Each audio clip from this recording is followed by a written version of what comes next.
Start करते हैं बाबू, है ना। Greatest integer function.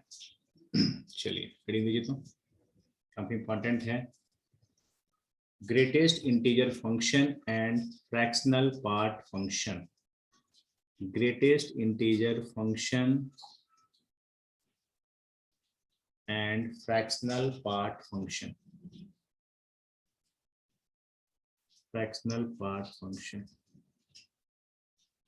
है ना। दो फंक्शन को समझते हैं आज।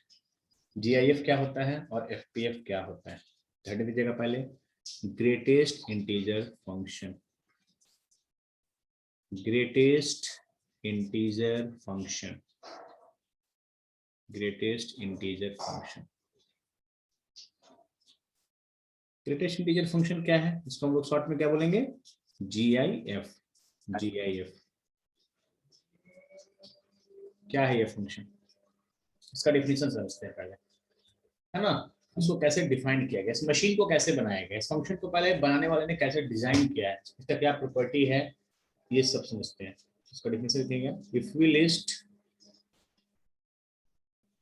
लिस्ट all the integers है ना, less than or equal to x, less than or equal to x, less than or equal to x, then the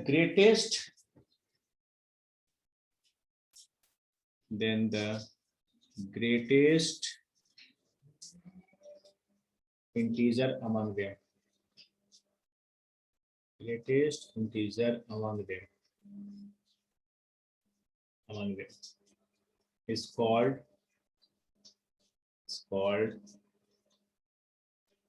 greatest integer of x, greatest integer of x। तीन नाम है बाबू इसका, greatest integer of x, और इसको बोलते हैं integral part of x. क्या बोलते हैं, integral part of x, part of x. और इसका तीसरा नाम है floor of x, floor of x. Greatest integer of x, integral part of x, floor of x, and it is denoted by इसको कैसे रिप्रेजेंट करेंगे, बिग ब्रैकेट। कैसे represent करेंगे, बिग ब्रैकेट में x, इसको बोलेंगे जीआईएफ। डेफिनेशन कहता है कि if we list all the integers less than और इक्वल टू x, यदि मेरे पास कोई नंबर है, इस मशीन को हम लोग डिजाइन कैसे कर रहे हैं कि यदि मेरे पास कोई नंबर है, एग्जांपल समझते हैं, जैसे मुझे निकालना है 3.2 का बॉक्स वैल्यू, तो 3.2 से जितना भी छोटा इंटीजर होगा उसका लिस्ट तैयार करेंगे। 3.2 से छोटा क्या होगा, 3, 2, 1, 0 डॉट डॉट डॉट, जितना भी छोटा इंटीजर होगा उसका लिस्ट तैयार करेंगे। और इसमें जो मैक्सिमम होगा, मैक्स होगा, इसको हम लोग बोलेंगे जीआईएफ। तो इसका जीआईएफ वैल्यू कितना आ जाएगा, 3 आ जाएगा, है ना। मतलब बॉक्स क्या करता है, ग्रेटेस्ट इंटीजर फंक्शन उसको जस्ट छोटा इंटीजर बना के आउटपुट देता है ना। जैसे मुझे निकालना है 11.9 का, तो 11.9 से छोटा इंटीजर कौन है, 11, 10, 9, 8 डॉट डॉट डॉट। इसमें सबसे बड़ा कौन है, इस लिस्ट में सबसे बड़ा कौन है, 11। तो जीआईएफ उसको क्या कर देगा, 11 बना देगा। लेकिन आपके पास यदि इंटीजर ही है, जैसे मुझे निकालना है 2 का, वो खुद एक इंटीजर है, तो 2 से ही स्टार्ट करेंगे। लेस देन और इक्वल टू एक्स, यदि इंटीजर रहा तो वहीं से स्टार्ट करना है। 2, 1, 0 डॉट डॉट डॉट, और इसमें जो सबसे बड़ा होगा, मतलब 2 का बॉक्स वैल्यू क्या होगा, 2 ही होगा, 2 ही होगा। एक नेगेटिव में लेते हैं, -4.5। -4.5 से छोटा इंटीजर कौन है, -5, -6, -7, बहुत सारे इंटीजर छोटा है इससे। लेकिन इस लिस्ट में सबसे बड़ा कौन है, मैक्स कौन है, -5, तो -5 बना देगा। तो अब इतना नहीं करेंगे, अब दिमाग में बैठाना है कि ओ बॉक्स क्या करता है, उसको जस्ट छोटा इंटीजर बना देता है, जस्ट छोटा इंटीजर बना देता है। जैसे कि मेरे पास यदि बहुत सारे, एक छोटा सा एग्जांपल और लेते हैं, 2 और 3, 2 और 3 के बीच में बहुत सारे नंबर होंगे। जैसे 2 का कोई पूछेगा जीआईएफ वैल्यू, बॉक्स वैल्यू, तो 2 ही होगा। 2.1 को भी क्या करेगा, 2 बना देगा। 2.2 को भी क्या करेगा, 2 बना देगा। 2.999 को क्या करेगा, 2 बना देगा। 2.999 को क्या करेगा, 2 बना देगा, है ना। मतलब 2 और 3 के बीच में इनफाइनाइट नंबर होगा, उस सारे को जीआईएफ 2 बना देगा। 2.3 2, 2.4 उसको भी 2, 2.999 उसको भी 2 बना देता है। ये ग्रेटेस्ट इंटीजर फंक्शन की खासियत होती है, जस्ट छोटा इंटीजर। मतलब एक ऐसा मशीन है जिसमें हम कोई भी नंबर इनपुट डाल सकते हैं, इसका डोमेन ऑल रियल वैल्यू होता है। इसमें मैंने 6.3 डाला, इससे बाहर क्या निकलेगा, इस मशीन से बाहर क्या निकलेगा, 6 बाहर निकलेगा। जैसे मैंने इसमें डाला 10.3, तो बाहर क्या निकलेगा, 10 निकलेगा। लेकिन मैंने यदि 5 डाल दिया, इंटीजर डाल दिया, तो 5 ही बाहर निकलेगा आउटपुट में, है ना। -9.9 क्या बाहर आएगा, -9.9 से जस्ट छोटा इंटीजर कौन है, -10 बाहर निकलेगा। तो ये इसका गुण है, ये इसका गुण है। नीचे लिखेंगे इन जनरल, इन जनरल, है ना, if n is an integer, if n is an integer and x lies between, and x lies between n and n plus 1, n and n plus 1, including n, तो इसका box value कितना हो जाता है, then box x equal to हो जाता है n, है ना। जैसे कि एग्जांपल समझते हैं, जो भी मैंने आपको बताया कि 1 और 2 के बीच, 1 और 2 के बीच इनफाइनाइट नंबर होगा, इस सारे नंबर का बॉक्स वैल्यू कितना हो जाएगा, 1 हो जाएगा। 1 पे इक्वल होना चाहिए 2 पे ओपन, है ना। तो 1 और 2 के बीच के अनंत नंबर को, 1 और 2 के बीच के अनंत नंबर को जीआईएफ क्या बना देगा, 1 बना देगा। 3 से यदि x आपका 4 के बीच में है, तो 3 और 4 के बीच के नंबर को बॉक्स क्या बना देगा बाबू, 3 बना देगा। तो ये आपका जनरल होगा। n इंटीजर होना चाहिए और x लाइक कर रहा है n और n प्लस 1, इंक्लूडिंग n को इंक्लूड करना है, n प्लस 1 को नहीं करना है, तो बॉक्स वैल्यू उसका n हो जाएगा। अब हम लोग देखते हैं इसका ग्राफ, ये फंक्शन दिखता कैसा है। Graph of y equal to box x, इसको हम लोग बिग ब्रैकेट, ये जो अलजेब्रा में पढ़ते थे वो नहीं, एक स्पेशल फंक्शन को रिप्रेजेंट कर रहा है। और जब भी आपके क्वेश्चन में जीआईएफ का क्वेश्चन होगा, तो वहां पे लिख देगा कि where box denotes GIF, where box denotes GIF को रिप्रेजेंट कर रहा है। तो जब भी बॉक्स, जैसे मॉड फंक्शन को तोड़ना जरूरी होता है, वैसे ही बॉक्स को भी तोड़ना जरूरी होता है, बॉक्स को भी तोड़ना जरूरी होता है। तो बॉक्स को तोड़ने का आपके पास एक ही सत्र है, आप इसको 2 लगातार इंटीजर के बीच में लीजिए। जैसे 0 1 के बीच में लेंगे, तो 0 1 के बीच के नंबर को क्या बना देगा, 0 बना देगा। 1 से 2 के बीच के नंबर को क्या करेगा, 1 बना देगा। 2 से 3 के बीच के नंबर को क्या करेगा, 2 बना देगा। इस तरह से चलता रहेगा। -1 से 0 के बीच के नंबर को क्या करेगा, -1 बना देगा। -2 से -1 के बीच के नंबर को क्या करेगा, -2 बना देगा। इस तरह से चलता रहेगा। अब हम लोग बच्चों इसका यदि ग्राफ प्लॉट करते हैं, तो वो ग्राफ कैसा होता है, वो ग्राफ इसका देखते हैं। जीएफ का ग्राफ देखते हैं, तो भी फंक्शन पढ़ेंगे तो उसका ग्राफ देखेंगे।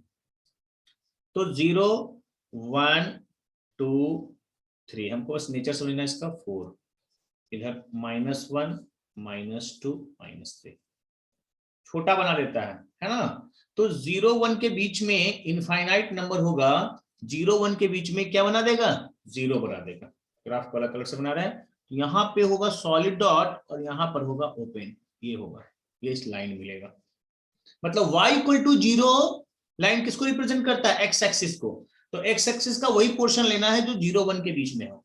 फिर 1 और 2 के बीच में क्या करेगा इसको, 1 और 2 के बीच में क्या करेगा इसको, 1 बना देगा, यहाँ पे क्लोज यहाँ पे ओपन। 2 और 3 के बीच में क्या करेगा, 2 बना देगा, 2 बना देगा। फिर 3 और 4 के बीच में क्या करेगा, 3 और 4 के बीच में इसको, तो ये आ गया 1, ये वैल्यू आपका आ गया 2 और ये वैल्यू आ गया 3। सीढ़ी जैसा ग्राफ होता है, ये ग्राफ होता है। -1 और 0 को क्या करेगा, -1 बना देगा। x का वैल्यू जब -1 और 0 के बीच रहेगा तो -1 बना देगा, फिर ये -2 बना देगा।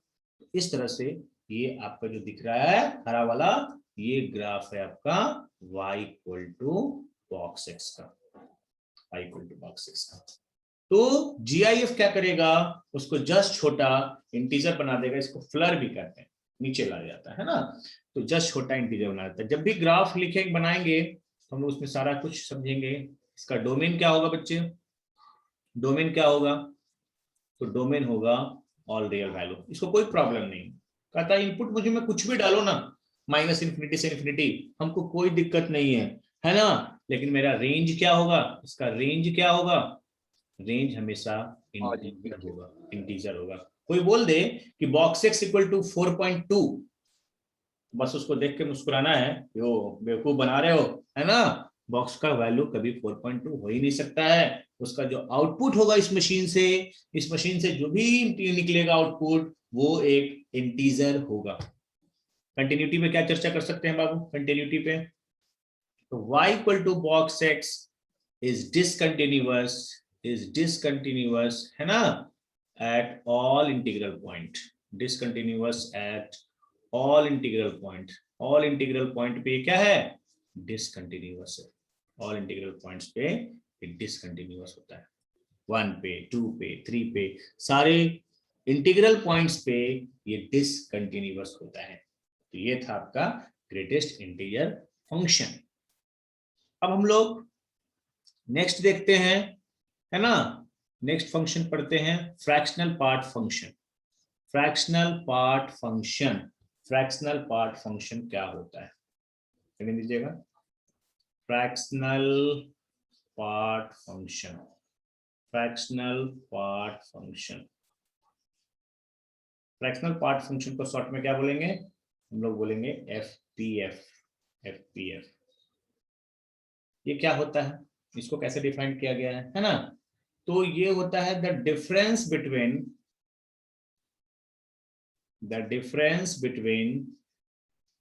the number x, the difference between the number x है ना, and greatest integer of x,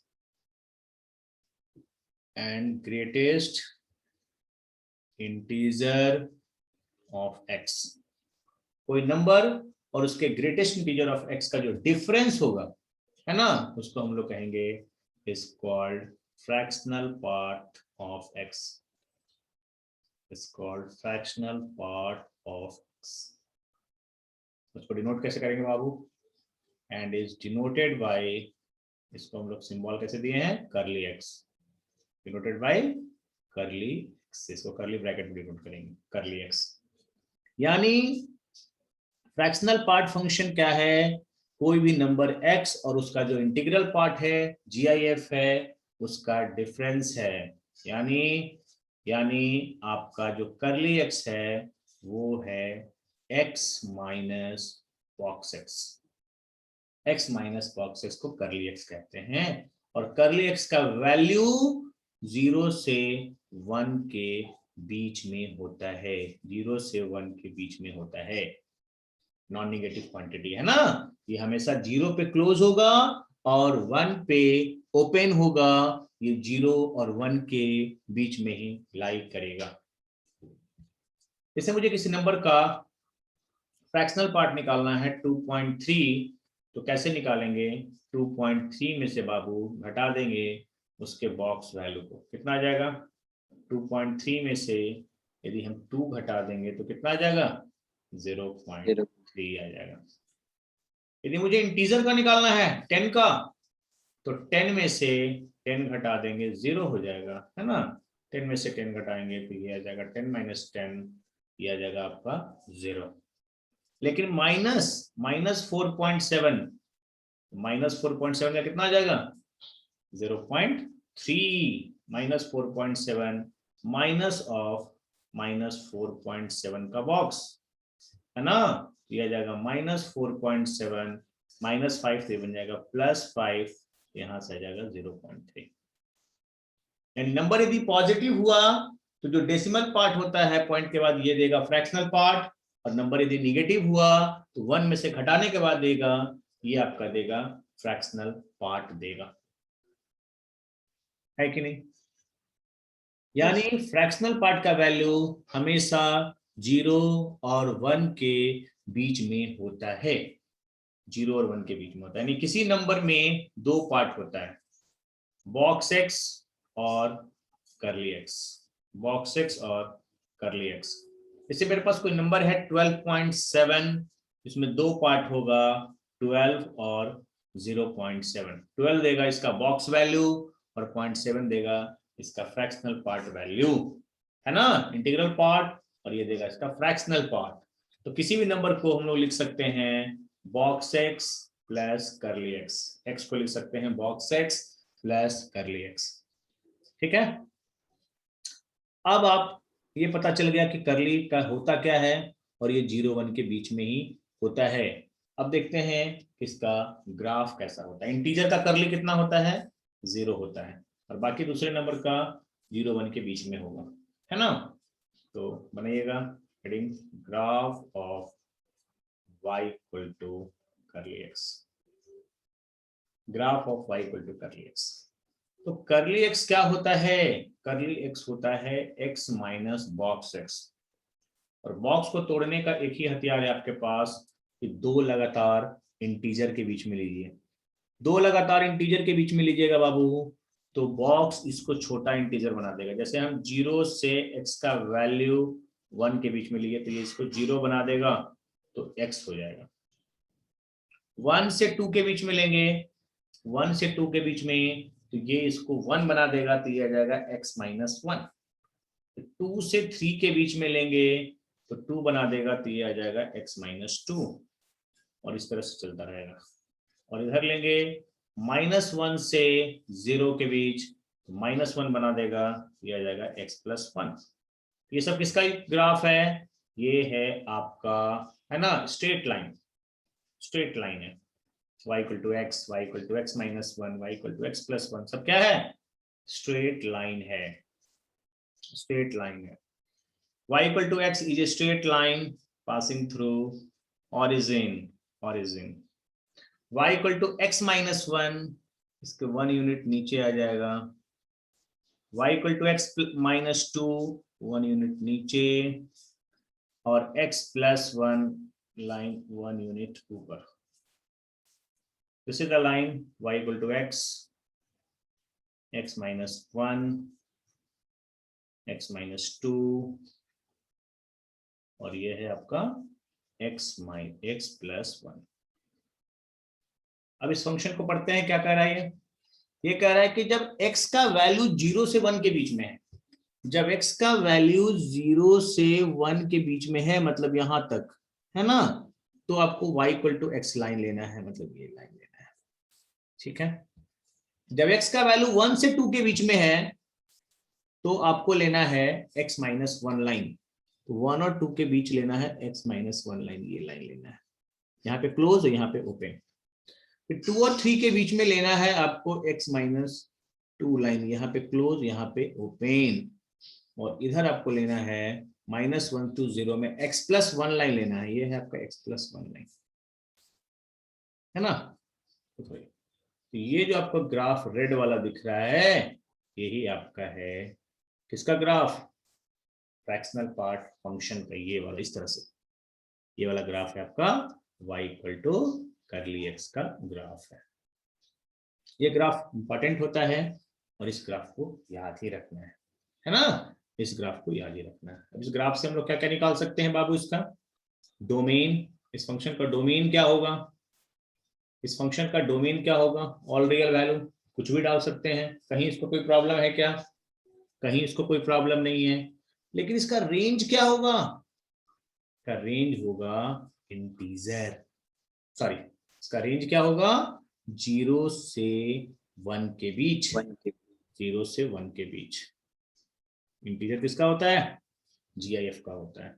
मतलब इसका रेंज हमेशा 0 से 1 के बीच। कोई बोल दे कि फ्रैक्शनल पार्ट इक्वल टू 2, बस देख के मुस्कुराना है ना, बेवकूफ बना रहे हो तुम मुझे, है ना। फ्रैक्शनल पार्ट कभी 2 हो ही नहीं सकता है, रेंज इसका 0 से 1 के बीच होगा। और ये कहाँ कहाँ डिसकंटिन्यूअस होता है, सारे इंटीग्रल पॉइंट पे। थर्ड पॉइंट लिखेंगे कि y इक्वल टू करली x is discontinuous at all integral points, सारे इंटीग्रल पॉइंट्स पे ये क्या होता है, डिसकंटिन्यूअस होता है, सारे इंटीग्रल पॉइंट्स पे ये डिसकंटिन्यूअस होता है। डोमेन समझ गए, रेंज इसका समझ गए। तो इस तरह से हम लोगों ने दो मशीन बनाया, दो फंक्शन बनाया, एक GIF और एक FPF। अब हम लोग इसका प्रॉपर्टी समझते हैं बाबू कि क्या इसका प्रॉपर्टी है। तो हेडिंग देंगे properties of GIF and FPF। GIF and FPF का क्या प्रॉपर्टी है, इसके गुण को समझते हैं, है ना। तो पहला प्रॉपर्टी क्या है, ध्यान से समझेंगे। इसका पहला प्रॉपर्टी क्या है, प्रॉपर्टी इंपॉर्टेंट है और इसका सवाल करना है, फंक्शन के बारे में इतना जानना है। तो इसका पहला प्रॉपर्टी है कि x-1 से, है ना, बॉक्स x का वैल्यू x के बीच होता है for all x belongs to R, for all x belongs to R। x आप कुछ भी डालिए, आपका जो बॉक्स x होगा वो नंबर और x का एक कम उसी के बीच में लाई करेगा, इस पर इक्वल हो सकता है, इस पर इक्वल नहीं होगा। इसका प्रूफ देखिए। आप कहिएगा कि सर कैसे आया है, तो आप बोलिएगा सर हम लोग ये कह सकते हैं ना कि फ्रैक्शनल पार्ट का वैल्यू 0 से 1 के बीच होता है। तो बहुत इंपॉर्टेंट पॉइंट है, फ्रैक्शनल पार्ट का वैल्यू किसके बीच होता है, 0 से 1 के बीच होता है। और फ्रैक्शनल पार्ट का डेफिनेशन क्या है, x माइनस बॉक्स एक्स का वैल्यू 0-1 के बीच होगा बाबू। अब x घटाइए, तो x घटाने से इंक्लूडिंग चेंज नहीं करेगा, माइनस बॉक्स x का वैल्यू 1 माइनस x के बीच होगा। अब x से मल्टीप्लाई कर दीजिए, x से मल्टीप्लाई करने से इंक्लूडिंग क्या करेगा, चेंज कर जाएगा, x greater equal to box x और ये आ जाएगा x माइनस 1, है ना। तो ये कंक्लूजन आ गया कि x माइनस 1 से बॉक्स x का वैल्यू x के बीच होता है। और ये वैलिड किसके लिए है, for all x belongs to R। ये वैलिड किसके लिए है, for all x belongs to R। Proof आया समझ में, बॉक्स x का वैल्यू x माइनस 1 से x के बीच में होता है। ये बहुत इंपॉर्टेंट प्रॉपर्टी है और इसका जाकर लिमिट में यूज होता है। लिमिट में टॉपिक पढ़ना है सैंडविच थ्योरम, है ना, वहां पे इसको बहुत यूज करते हैं। x माइनस 1 से बॉक्स x का वैल्यू x के बीच होता है। आते हैं सेकंड प्रॉपर्टी पे। बॉक्स हमेशा, समझिएगा सेकंड प्रॉपर्टी को, बॉक्स हमेशा इंटीजर होता है for all x belongs to R। ये मशीन को ही ऐसा डिजाइन किए हम लोग, इस मशीन को ही ऐसा डिजाइन किए हैं, इसके डिफिनीशन को ही ऐसा बनाए हैं कि ये हमेशा आउटपुट इंटीजर दे। कोई बोल दे कि box x equal to 2.5, statement is wrong. जैसे मॉड नेगेटिव नहीं हो सकता है, वैसे बॉक्स हमेशा इंटीजर होगा, ये कभी फ्रैक्शन में नहीं आएगा। क्लियर है, क्लियर है सेकंड प्रॉपर्टी। थर्ड प्रॉपर्टी, करली x 0 होता है, करली x 0 होता है for all x belongs to integer. Integer में कोई फ्रैक्शनल पार्ट होता ही नहीं है, करली क्या है, फ्रैक्शनल पार्ट। तो इंटीजर है 10, तो 10 में करली क्या हो जाएगा, 0। 10 में कोई फ्रैक्शनल पार्ट नहीं है, 10 में कोई फ्रैक्शनल पार्ट नहीं है। क्लियर है। फोर्थ देखिए, किसी नंबर का बॉक्स ले और उसका करली ले ले, है ना, और किसी नंबर का करली ले पहले और तब बॉक्स ले ले, दोनों केस में वैल्यू क्या आएगा, दोनों केस में वैल्यू 0 आएगा और all x belongs to R। क्यों आएगा, दोनों प्रॉपर्टी को समझते हैं। बॉक्स क्या होता है, इंटीजर, और इंटीजर का करली क्या होगा? 0। करली का वैल्यू किसके बीच होता है? 0 1 के बीच, और 0 1 के बीच के नंबर को बॉक्स क्या बना देगा? 0। तो बॉक्स लेके करली ले, या पहले करली लेके बॉक्स ले, है ना, दोनों से वैल्यू कितना आएगा? 0 आएगा, 0 आएगा। क्लियर है बाबू? क्लियर है? चलिए प्रॉपर्टी नंबर 6 को समझते हैं। प्रॉपर्टी नंबर 6 को समझते हैं, है ना। क्या है प्रॉपर्टी नंबर 6? अब हम लोग समझते हैं माइनस वाला प्रॉपर्टी। ये बहुत यूजफुल है, माइनस वाला प्रॉपर्टी। देखिए तो माइनस एक्स का बॉक्स, समझेंगे अच्छे से इसको। माइनस एक्स का बॉक्स, तो एक मासूम बच्चे ने क्या किया कि माइनस को डायरेक्ट बाहर निकाल दिया,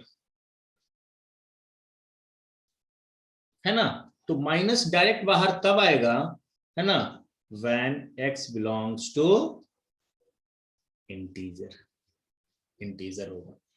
और माइनस बॉक्स x -1 होगा when x does not belongs to integer। इसको समझते हैं एग्जांपल से, एग्जांपल से समझते हैं।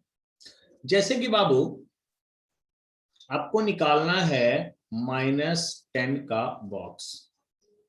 तो एक बच्चे ने क्या किया कि इस माइनस को बाहर कर दिया और 10 को अंदर। तो क्या उसने कोई गलती किया? क्या उसने कोई एरर किया? क्या कोई एरर नहीं किया। -10 का बॉक्स -10 -10, और 10 का बॉक्स 10, और 10 के आगे माइनस लगेगा तो क्या बन जाएगा? -10, -10 बराबर -10। बिल्कुल सही, बिल्कुल सही। लेकिन दूसरे मासूम बच्चे ने क्या, ध्यान दीजिएगा, -3.8 का बॉक्स निकालना है। उस मासूम बच्चे ने गलती से क्या कर दिया कि माइनस को बाहर निकाल दिया। क्या इस बच्चे ने सही किया? क्या नहीं किया, क्योंकि -3.8 का बॉक्स क्या हो जाएगा? -4, और 3.8 का बॉक्स क्या होगा? 3, और 3 के आगे माइनस लगेगा तो क्या हो जाएगा? -3, -3 इधर -4 आ रहा है, तो इसको बैलेंस करने के लिए -1 करना होगा, -1 करना होगा। तो ये हो जाएगा -4 बराबर -4। अब वैलिड है। इसको एज ए स्टैंडर्ड रिजल्ट याद रखना है कि -x का बॉक्स माइनस बाहर तब आ जाता है, ये इंपॉर्टेंट है, जब x इंटीजर होगा, और माइनस बॉक्स x -1 होगा जब x इंटीजर नहीं होगा, जब x इंटीजर नहीं होगा। और इसी को दूसरे फॉर्मेट में कैसे लिखते हैं और करके, इसको ऐसे लिखा रहता है। इसको इधर भेजिए, तो x का बॉक्स और -x का बॉक्स का सम 0 होगा कब? जब x belongs to integer, x belongs to integer. और ये इधर जाएगा, तो x का बॉक्स और -x का बॉक्स का सम -1 होगा, -1 होगा जब x does not belongs to integer, x does not belongs to integer। ये भी फॉर्मेट लिखा रहता है, ऐसे लिखें या ऐसे लिखें, दोनों का मतलब सेम होगा। क्लियर है बात? yes। तो आते हैं प्रॉपर्टी नंबर 7 की तरफ। प्रॉपर्टी नंबर 7 की तरफ ये इंपॉर्टेंट है, ध्यान दीजिएगा। -x का करली, -x का करली, फिर वही बाबू माइनस बाहर आ जाएगा, माइनस बाहर आ जाएगा। ये वैलिड कब होगा? जब x बिलोंग्स टू इंटीजर। और माइनस बाहर आके +1 होगा, +1 होगा when x does not belongs to integer, when x does not belongs to integer। Clear है?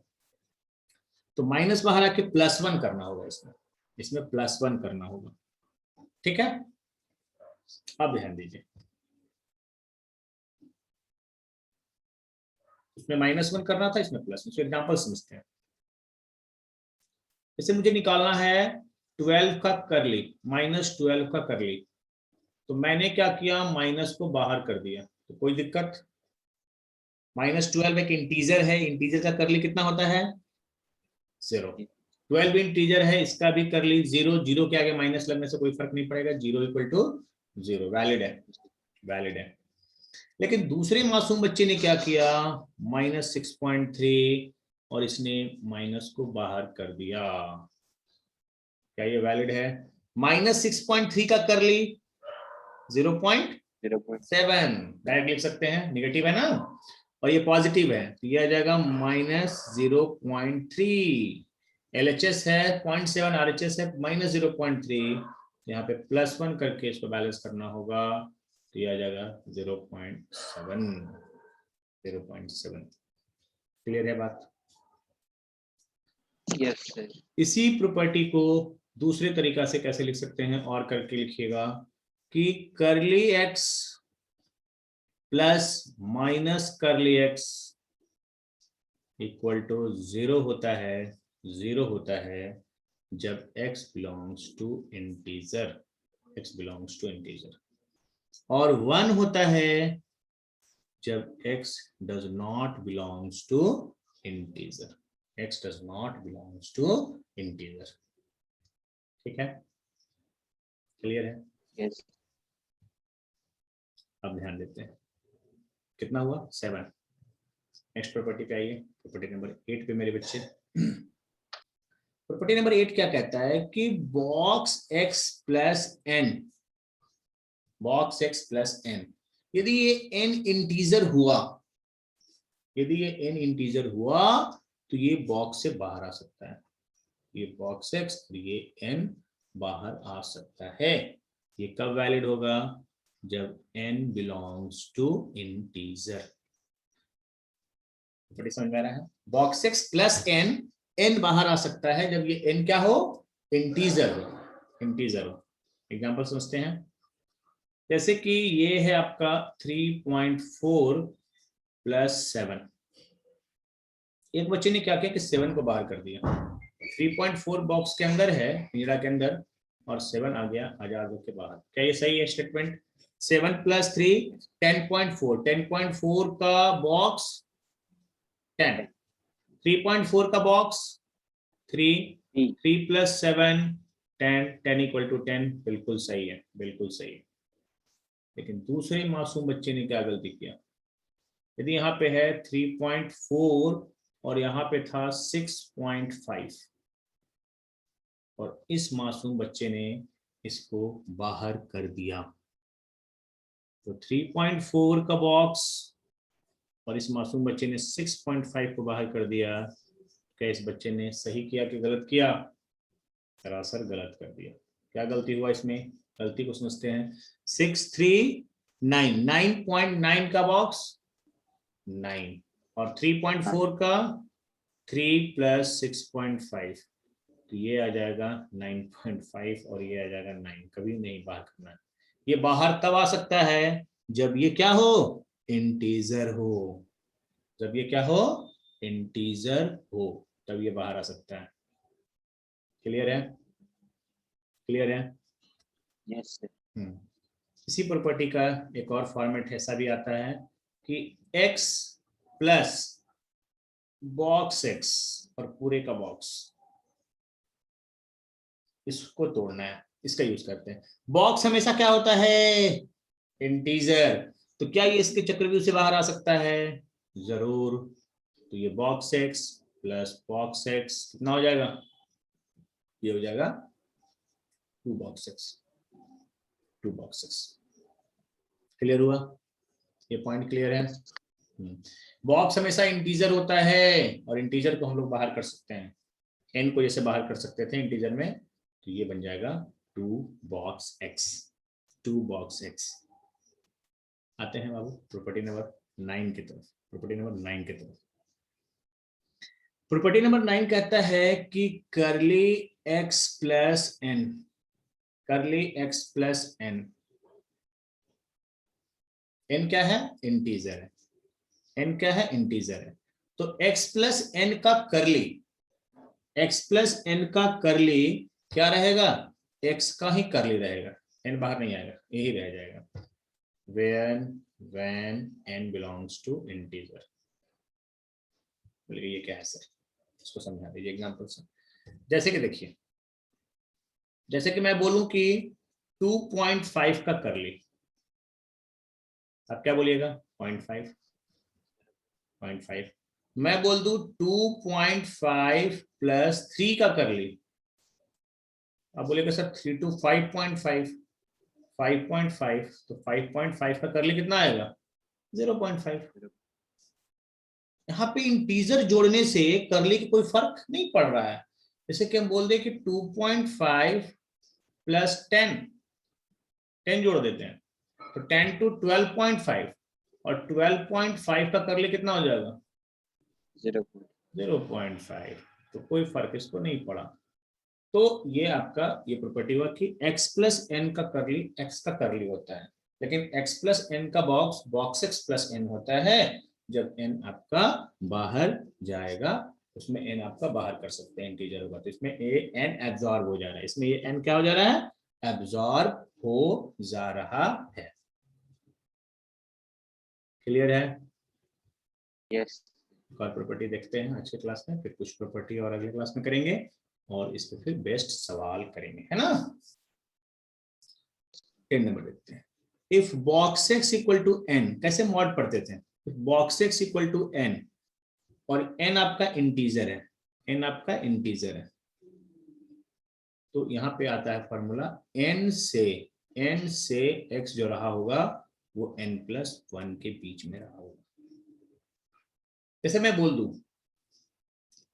बोल दूं कि कोई नंबर है x, इसका बॉक्स वैल्यू 2 है, इसका बॉक्स वैल्यू 2 कब रहा होगा? जब जो नंबर रहा होगा वो 2 और 3 के बीच में रहा होगा, क्योंकि 2 और 3 के बीच में इनफाइनाइट नंबर होगा और 2 और 3 के बीच के इनफाइनाइट नंबर को बॉक्स क्या किया होगा? 2 बना देगा। जैसे हम लोग कैसे प्रॉपर्टी पढ़ते थे कि mod x equal to a, x equal to plus minus a, है ना? तो वैसे ही हम लोग यहाँ पे करेंगे box x equal to n, n integer होना चाहिए क्योंकि फ्रैक्शन तो होगा नहीं, तो box x equal to n, तो एक्स का जो वैल्यू होगा वो एन से एन प्लस 1 के बीच होगा, एन से एन प्लस 1 के बीच होगा। क्या समझ पा रहे हैं मेरी बातों को? क्लियर है प्रॉपर्टी? तो हम लोगों ने एक फंक्शन डिजाइन किया, नया फंक्शन, जिसको बोलते हैं ग्रेटेस्ट इंटीजर फंक्शन, और दूसरा फंक्शन बनाया फ्रैक्शनल पार्ट फंक्शन, और दोनों को जो सम करेंगे तो एक नंबर आएगा box x plus curly x equal to x आएगा। जीआईएफ होता क्या है, फ्रैक्शनल पार्ट होता क्या है, उसके रिगार्डिंग कुछ लोग प्रॉपर्टीज देख रहे हैं, प्रॉपर्टी से सवाल कैसे बनेगा, और भी इसका प्रॉपर्टी है तो नेक्स्ट लेक्चर में देखेंगे और इसको कंप्लीट करेंगे। ठीक है बाबू, क्लियर है ये? यस। ओके, आज के लिए इतना ही। Thank you.